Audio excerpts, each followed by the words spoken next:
салом, як хабар. Чанде аз шаҳрвандони хориҷӣ ки ҳоло дар зиндонҳои тоҷикистон нигоҳ дошта мешаванд, аз ваколатдор оид ба ҳуқуқи инсон ё омбудсмени тоҷикистон хоҳиш карданд ки барои истирдод ба ватанашон мусоидат кунад. Ин маҳкумшудагон шаҳрвандони Қирғизистон, Россия ва Афғонистон гуфта мешаванд ки ҳоло дар зиндони маъруф ба Кирпични Ваҳдат ҳукми худро адо менамоянд. посухи Умед Бобозода, ваколатдор оид ба ҳуқуқи инсони Тоҷикистон, ба хоҳиши зиндониён мушаххас нест. гуфта мешавад ки Бобозода бо тартибу қоидаҳои нигаҳдошти зиндониён аз ҷумла сару либос, ҷойи хоб, хӯрока ва шароити санитарии муассиса шинос шудааст. бо роҳбарияти муассиса масоили иҷрои меъёрҳои қонун ва ӯҳдадориҳои байналмилалӣ баррасӣ шудааст. аз Зед Мобайл миллионро гирбурди асосии 1 миллион сомонӣ ҳар моҳ то 30,000 сомонӣ бурд карда мешавад.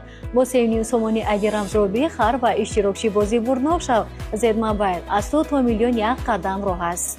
хабарҳои бештар дар телеграм канали Азия Плюс.